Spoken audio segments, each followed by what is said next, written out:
I'm WG and this is a CZN character showcase. There are only 17 days left until game release, and today we're finishing off the starting 5 that you get for free upon launch of the game. In that are Owen, Mika, Tressa, Amir through the 2 million pre-register, and now today REI. So REI is a 4-star controller. Controllers are again your support slash healers slash buffers slash mixed DPS type, and then the Void is her faction, meaning that if enemies are weak to Void they take more damage from her. Besides that, also it's not like there's any like light or shadow factions or the units being rarer, it's just part of the standard 5 elements. Alright, now that we have that out of the way, let's talk about her cards. Starting from the very beginning, it is super easy and straightforward. We have a double basic attack as well as a basic heal, followed up by the first special card, the Strike of Darkness. With the lead tag means the moment you pull this card, there is, every time you go into a turn, a 50% chance for this card to reduce its cost by 1, so you can play it for 0 at 50% of the time. What it does is it does 100% damage to the enemy, and then for the remaining turn, basic attack cards deal 100% increased damage. So for example, if you play a Strike of Darkness, Dark Blades, both Dark Blades would be dealing 200% damage instead of 100%, so it's adding 100% onto these cards instead of doubling. Then we have Resonating Darkness is a unique card, meaning it is unable to be cloned, which is a feature at the end of every Chaos run that allows you to clone a card out of your accumulated to potentially further, I guess, uniquely upgrade your deck. So what it does is it increases the damage of cards with a cost of 1 by 40%. That is true for every single card. So for example, Darkblade, or Strike of Darkness, or Blade of the Predator, any card that costs 1, no matter if it's a basic attack or a special attack or whatever, they all just deal 40% extra damage. So for example, Darkblade would be 140 instead of 100%.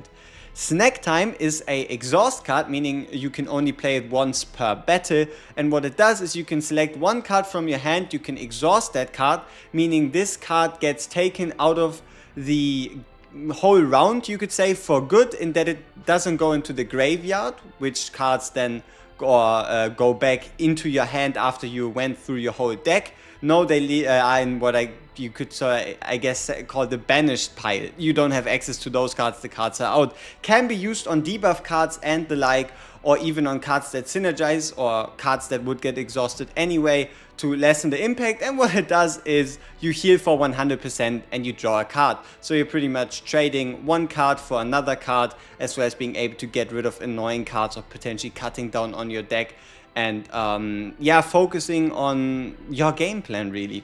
Dark Condensation, you can select one attack card in hand and increase the damage by 100% until used. So even if you select, let's say, a Dark Blade and you don't play it this turn, it goes back into the graveyard, then back into your deck, then back into your hand, it will still have the 100% damage attached. And then we have the Blade of the Predator, where you deal 200% damage, and for one turn you gain Morale 2. Morale 2 is 2 stacks of Morale, and Morale is a buff that just adds 40% to any damage multipliers you have. So for example, the basic attack again would be doing 140% damage. The interesting part here is that usually Morale is a permanent buff, so if you get yourself Morale from anywhere, it's going to be lasting permanently for the whole duration of the fight, though this specifically says that Morale is only for one turn on top of the 200% damage. Next up, or I guess to finish the standard kit, we have the Final Shadow, which is her ultimate, and it does 200% damage, and then something very interesting, and that is tenacity damage for blocks. What that refers to is, in a fight, your enemy is going to have a certain amount of HP, and then if you attack that enemy with any damage type, and if you're effective, you deal more damage to a separate bar below that enemy. And the moment you break that bar, which is referred to as the tenacity bar, you get an extra AP and you can trigger certain card effects and interactions based on that. But overall, that just means you can reduce the tenacity bar below an enemy by 4 blocks, which is usually enough to break anything besides bosses that have like a just increased tenacity bar. And if you break a tenacity bar, the bar refreshes again the next turn, but with 1 block more. Bringing us to the very first Epiphany. So the very first Epiphany is to the Strike of Darkness that just increases the damage to 150%, and for one turn basic attack card damage by 150%, so you would go from a 100 to a 250% damage increase. The second one just massively increases the damage of this card, so you play a card for one, deal a massive 350% damage, but for one turn every other card played by your allies is reduced in damage by 20%, though you can get around that by just playing this Strike of Darkness upgrade at the end of your turn, leading to you not losing out on any allied damage, and this is then I guess what you would play at the end of your turn to kind of get around that deficit. The third card is again with the lead effect. We already talked about that, 150% damage, and you discard all basic cards, which includes the basic attacks, but also basic shields or basic heals from the other team members. And then for every single one of these cards discarded, you deal an additional 150%. So let's say you have 4 basic cards on your hand, you play this card is going to do an additional 600% damage, being 750% total. Next up, a upgrade card, meaning a card you only play once and then it's going to be permanently active for the whole duration of the fight. And that is, you increase the damage of basic attack cards by 100%, flat out, straight out. Every single basic attack card you're going to be playing is going to be having 100% increased effect, which is pretty damn strong, and that also then justifies the unique tag. For the last one, you have Retain, where you activate all basic attack cards in hand, or better said, even all basic cards in hand. What that means is, if you get a heal and then like 2 attacks and a shield, you can play this card for 0 and then cast the double attacks, the shield and the heal also for cost 0. Even though basic attacks are basic, they still cost you points. If you can see right here, right, like cost you 1 or whatever. And this is a way to, I guess you could say, get around that. Be able to play these at a 0 cost, which can be powerful, but it does also, it does also take away from the additional effect that this card usually has. So from these cards overall, the most interesting by far are going to be the one on the very right. If you're playing a lot of basic cards, or especially if your basic cards have additional effects, like for example extra strikes or the like, then the fourth one, as well as potentially this one right here, because it's just a straight up upgrade, or even the other two. They are, I gotta admit, pretty flexible. Bringing us to the Resonating Darkness. Resonating Darkness, the unique buff, the only thing that changes is you reduce the cost down to 0, so it doesn't cost you anything to play this. On the second one, you add Outbreak of War. Outbreak of War means anytime you start any fight, you're going to have this in your starting hand, and also you increase the damage of cards costing 1 by 10% more to up to 50%. Third one, you increase the damage, shield and heal amount by 40%, so you just add additional heals and shields into that. With the fourth one, you then can apply this whole effect to cards costing 0.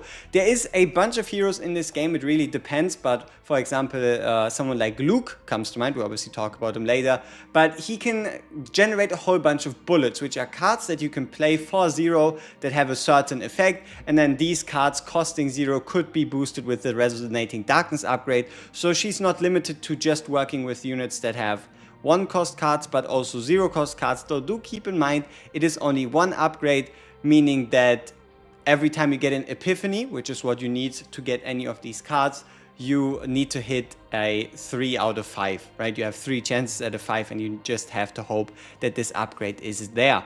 And then lastly, for 1 turn, cards with 1 cost have damage plus 80%. So the interesting part here, there's 2 things. Number 1, this is not an upgrade card anymore, meaning that this card doesn't last for the whole battle the moment you play it, but also it's not a unique card, so you can technically clone it, which can, depending on how you cycle your deck and the like, allow you to almost, you could say, keep this up for either every turn or every even turns. Like turn 1 you have 80%, then a down turn, and then another 80%. It is a doubling of the damage of the 1 cost cards, so this could very well be considered. Bringing us to Snack Time. Once again, why does this card look so super shiny?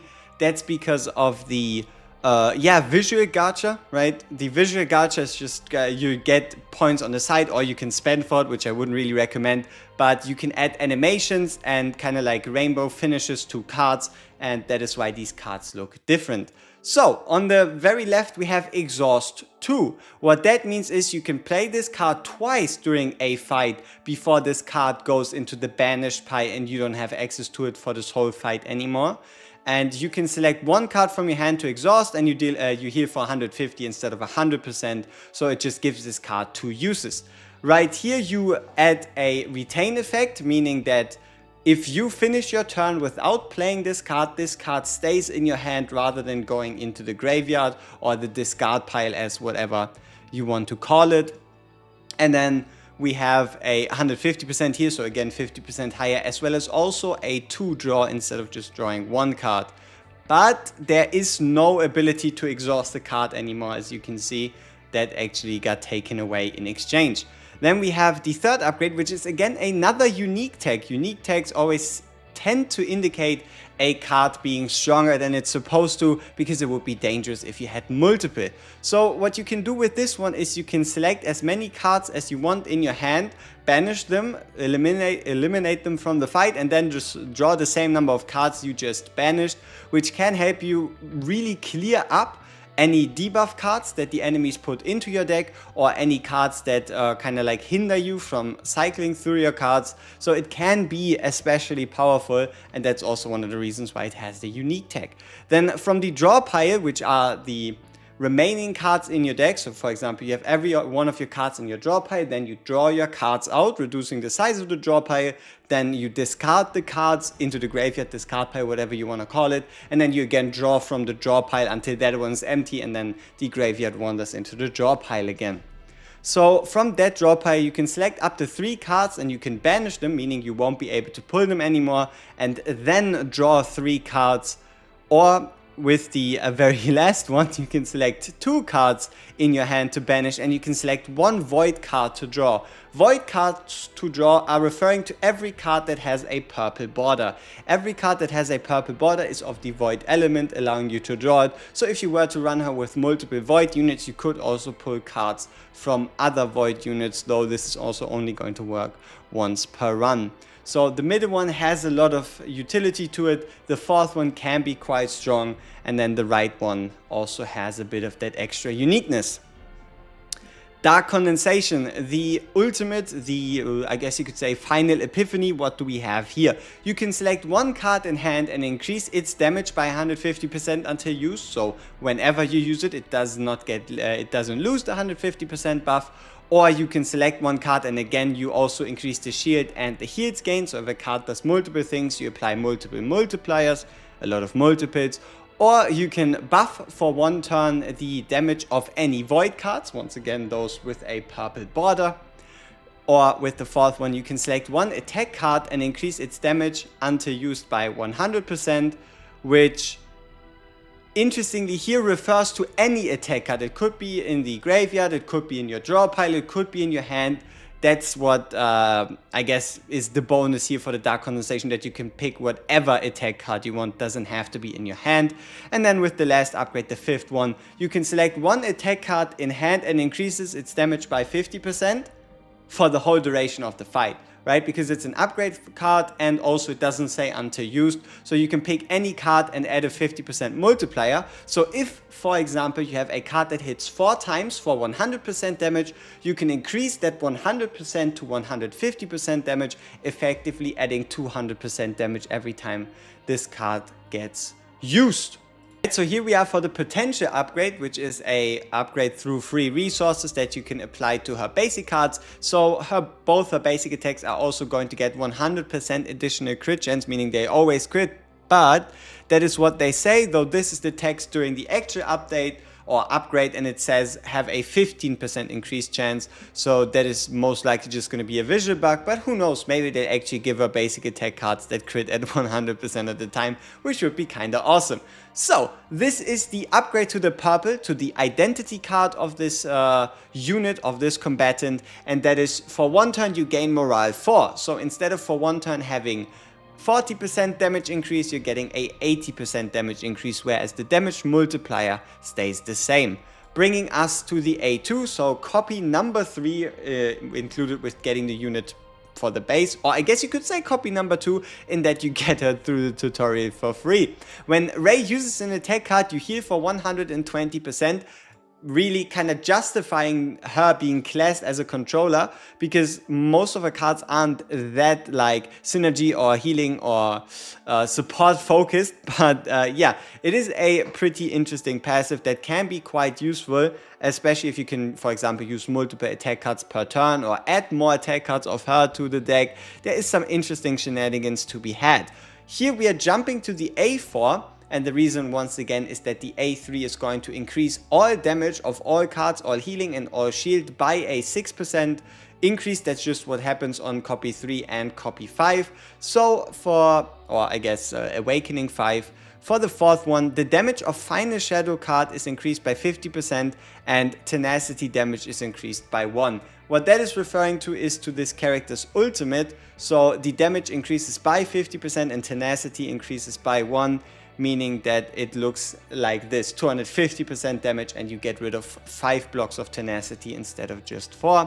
Bringing us to the final interesting awakening, and that is allies' attack card damage is increased by straight up 20%. So for any allies, the damage is just increased by a flat out 20% just by having her in your team. It does require you getting her 6 times after launch though. So this is or has been REI, and it should have already been somewhat obvious based on the cards that you've seen right here.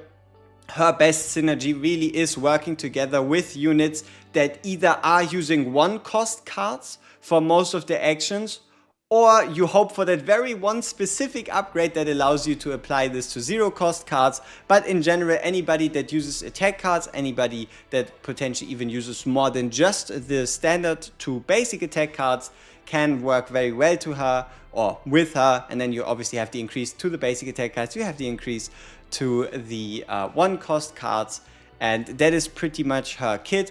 Overall, I would say she's a pretty solid unit, and she already is part. I mean, it's not crazy to say it like this, but in the beginning you're getting gifted 5 units, and out of those 5 units you really want to build a team with REI, Mika and Tressa. So REI, Mika, Tressa would be the best triple team, and you're going to leave out Owen and Amir with yeah, pretty much that's kind of the team you want to build in the beginning, or in the very beginning, before you obviously get the general summons and then the beginner summons and all this stuff.